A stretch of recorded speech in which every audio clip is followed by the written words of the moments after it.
शारदा आज स्वतःला फार कौतुकाने आरशात न्याहाळत होती. अर्थात कारणही तसंच होतं. आज तिचं लग्न होतं. दिसायला तशी ती बरीच. शेतात आईबापासह राबायची. उन्हाने रापलेल्या त्वचेची सावळशीच उंचीला शोभेल अशी देहयष्टी. केस मात्र लांबसडक, कमरेच्याही खाली येणारे. लहानपणापासूनच गरिबीत वाढलेली. शिक्षण तिच्यापर्यंत पोचणे शक्यच नव्हते. तिला 4 लहान भावंडे होती. 16व्या वर्षातच तिचं लग्न होतं. आपल्यापेक्षा परिस्थितीने बऱ्या असणाऱ्या मुलाशी लग्न करायला ती चटकन तयार झाली. तो कारखान्यामध्ये काम करायचा. संसार करण्याचे स्वप्न तिच्या उरी होते. याला अर्थातच कारणीभूत शिक्षणाचा अभाव. तिच्या आईच्या हाकेने तिची तंद्री भंगली. तिला बाहेर बोलावले होते. ती बाहेर गेली. सर्व विधी झाले. शेजारच्याच गावात तिचे सासर होते. बैलगाडीतून तिचा प्रवास सुरू झाला. सारा प्रवास गोड संसाराची स्वप्ने बघण्यात आणि नवऱ्याकडे चोरून बघण्यातच सरला. बघता बघता बैलगाडी थांबली. दोघेही जोड्याने दरवाजात उभे राहिले. तिची सासू आणि बऱ्याच बायका त्यांची वाट पाहत होत्या. सासूने दोघांचेही औक्षण केले.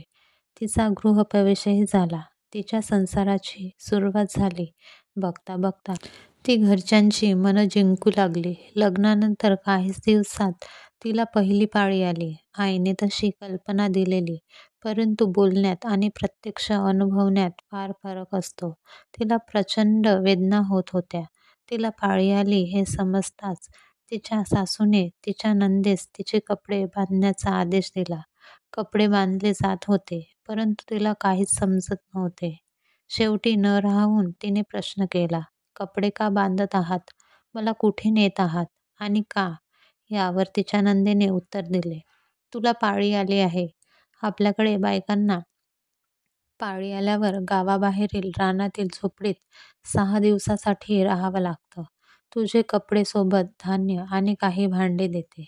रानातील झोपडीपासून थोड्या दूर तलाव आहे. तिथून पाणी घेत जा. रानात प्राणीही असतात, म्हणून जरा सांभाळून. हे सर्व ऐकून शारदा सुन्न झाली. तिच्या डोळ्यात भेटी दाटून आली. असं कसं राहायचं रानात एकटंच?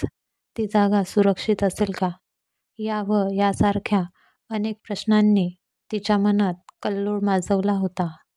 परंतु तिला जाण्याशिवाय गत्यंतर नव्हते. ती त्या झोपडीत गेली. आजूबाजूचे जंगल पाहून तिच्या अंगावर सरकन काटा आला. जेवणाची इच्छा नसल्याने तशीच झोपली. दुसऱ्या दिवशी तलावाकडे पाणी भरायला गेली, परंतु पाणी पिण्यालायक वाटत नव्हते. अशा परिस्थितीत दर महिन्याचे 6 दिवस काढावे लागणार या कल्पनेनेच तिचा जीव पिळवटून गेला. कसेबसे ते 6 दिवसही सरले. ती पुन्हा सासरी आली. तिचा संसार मस्त चाललेला. बघता बघता 1 वर्ष झालं. तिच्या घरी सुखाची चाहूल लागली. सारं घर आनंदून गेलं. तिला मुलगी झाली. पहिली बेटी, धनकी पेटी मानून सासऱ्यांनीच तिचे स्वागत केले. तिच्या संगोपनात शारदाही हरखून गेली. लहान मुलं असतातच अशी गोड, सोबत सुख आणि समृद्धी आणणारी. 2-3 वर्षातच शारदा पुन्हा एकदा आई झाली. यावेळी मुलगा झाला. तिची सासू भलतीच खुश झाली. त्याचेही घरात प्रचंड लाड होऊ लागले. वर्षामागून वर्ष सरू लागली. शारदाची दोन्ही मुलं मोठी होऊ लागली. अचानक तिचा नवरा काम करत असलेला कारखाना बंद पडला. नियतीच्या या घाताला तोंड देणे फार कठीण होत होते. तिच्यासह तिच्या परिवारासाठी. अशातच तिच्या नवऱ्याने आई, बायको आणि मुलांसमवेत शहरात जाऊन राहायचा निर्णय घेतला. राहतं घर त्यांनी सोडलं. शहरात येऊन इमारतीसाठी ते मजुरी करू लागले. तिने मात्र दोन्ही मुलांच्या शिक्षणात खंड पडू दिला नाही. साऱ्या मजुरांसह ते बांधकामाच्या ठिकाणीच राहू लागले. नव्याने शारदाने संसाराला सुरुवात केली. तिची मुलगी मोठी होऊ लागली. दुष्ट लांडग्यांची नजर तिच्यावर पडू लागली. ती शारदाकडे तक्रार करत असे, परंतु नेहमी शारदा तिला दुर्लक्ष करण्याचा सल्ला देई. तिची मुलगी 15 वर्षाची झाली. अचानक शाळेतून रडत रडत ती घरी आली. शारदाने कारण विचारल्यावर पोट आणि कंबर फार दुखत आहे असं ती उत्तरली. त्याच दिवशी संध्याकाळी तिला पहिली पाळी आली.